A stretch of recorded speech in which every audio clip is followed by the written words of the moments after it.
Assalamualaikum warahmatullahi wabarakatuh. Berjumpa lagi dengan saya Pak Dusman Samsuri. Pada kesempatan hari ini saya akan menjelaskan mengenai roda sepeda motor. Nah, roda sepeda motor ini berfungsi sebagai penunjang sepeda motor untuk berjalan.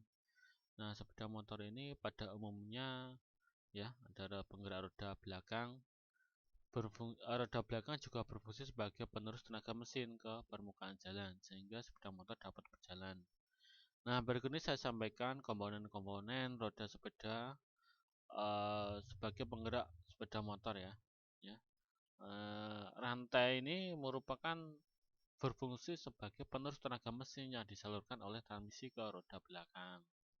Nah, secara umumnya modelnya memang seperti ini ya. Kita ketahui seperti ini. Kemudian secara konstruksi atau kita lihat secara eh, seksama ya. Ini komponen-komponen bagian rantai ya, yang ini ada rollernya yang dalam ini, yang tengahnya ada bushing, kemudian ada pinnya juga untuk menguncinya ya, kemudian ada outer plate, ada inner plate ya. Nah, ini mudah seperti ini dok ya, ada bushing. Bushing itu seperti apa ya namanya ya, bearing ya. Bushingnya bearing atau silinder lah, laker lah untuk tengah bagian sini ya. Ini dapat berputar juga ini biasanya ya, mudah-mutar. Kemudian secara umum rantai penggerak roda ini dibagi menjadi dua. Yang pertama adalah master link. Nah, master link ini cirinya adalah terdapat sambungan rantai sehingga secara teknis dapat dilepaskan ataupun disambung sesuai dengan kebutuhan. Nah, jenis rantai ini banyak digunakan pada sepeda motor ya. Ini ya modelnya ada sambungannya. Nah, ada pin sambungan. Jangan sampai kalian memasangnya ini terbalik ya. Ini harusnya paling luar, yang ini untuk seperti C ini harus menghadap ke depan, ke arah roda depan. Jangan sampai ke belakang, kalau belakang nanti terbalik. Terus yang perlu kalian ketahui bahwa penggunaan rantai jenis Masterlink ini biasanya kalau penyetelan sudah habis ya, maksimal ya, masih terlihat kendor, biasanya dilakukan pemotongan beberapa dua mata ini biasanya dipotong sehingga bisa digunakan dengan baik lagi, asalkan kondisi dari gearset masih bagus, tidak ompong ya.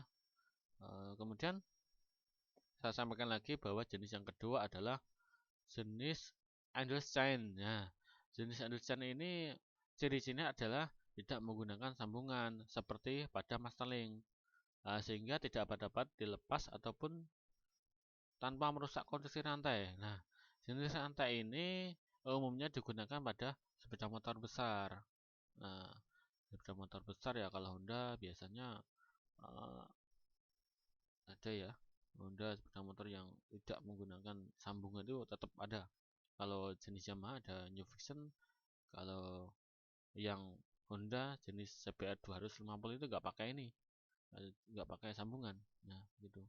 Karena nanti kalau sudah setelahnya maksimal masih kendor ya harus wajib ganti. Tapi kadang kala kalau sudah anak SMK ya biasanya ya, mereka melakukan modifikasi dengan melakukan pemotongan. Asalkan kondisi gearset masih bagus juga, rantai masih bagus, tapi setelah sudah penuh masih kendor lagi, mereka melakukan modifikasi dengan pemotongan dua ini pakai gerinda itu, kemudian dibelikan sambungan ya, seperti itu. Terus nah, konstruksi ini dibuat menggunakan pin-pin dan plat-plat samping yang dihubungkan dengan sedemikian rupa sehingga memungkinkan rantai dapat meneruskan tenaga putaran ke roda dengan baik ya. Menurut konstruksinya, jenis-jenis pin rantai roda dibagi menjadi dua, yaitu jenis track pin. Nah, bentuk dari poros pin lurus sehingga pin dengan mudah dapat dilepas ya, contohnya gambarnya modelnya seperti ini ya. Ini merupakan jenis track pin ya. Jadi sangat mudah dilepas. Berbeda dengan jenis yang kedua, ini ada tambahan ininya platnya ya, jenis solder pin. Pada jenis pin ini tidak dapat dilepaskan. Yang harus dilepaskan adalah plat sampingnya dulu. Ya, pinnya kalau melepas pinnya berarti harus dilepas platnya dulu. Ya. Kemudian seperti itu. Ada yang perlu kalian pahami juga. Di sini saya jelaskan juga mengenai spesifikasi rantai penggerak. Nah, rantai penggerak roda ini sepeda motor mempunyai spesifikasi yang terkait dengan penggunaannya. Kalau kita mengacu pada JCAS atau Japan Chain Association Standard, ini standar di Jepang ya, berarti tiap rantai punya beragam spesifikasi guna mendukung dan menyesuaikan sepeda motor. Nah, secara umum sepeda motor menggunakan jenis rantai dengan spesifikasi antara lain 415, 420, 428, 428H ataupun 520. Nah, ini angka-angka ini sebenarnya adalah ada artinya ya. Kita jelaskan bahwa kalau 420 ini 4 itu artinya dilambangkan dengan huruf A. Ini maksudnya A itu seperti apa? Kita simak bareng-bareng ya. Besarnya A, ini berarti adalah jarak antar pin tadi adalah 18 in. Sehingga besarnya jarak yang dilambangkan angka 4 adalah A8 atau 4/8 inch. Nah, jika dikonversi dalam satuan mili, maka dikalikan 25,4 mm. Jadi, hasilnya adalah 12,7 mm. Nah, kemudian dua angka di belakang yaitu 20 adalah menyatakan lebar plat dalam kiri kanan rantai. Nah, ini ya. Ini dan ini adalah kodenya adalah 20. Ya. Ini sama dengan 625. Kalau kita lihat tabelnya modelnya kalau tadi ya antar pin berarti ini sampai ini. Kalau yang ada 20 ini sampai ini jarak antar plat. Yang A tadi adalah jarak antar pin. Agar kita ketahui bahwa lebih lengkapnya disajikan beberapa tabel rantai berdasarkan kode angka ya. Nah, ini ya. Ini contohnya adalah kita gunakan yang 428. Berarti 4 ini adalah jarak antar pin, berarti 4 artinya adalah 12,70.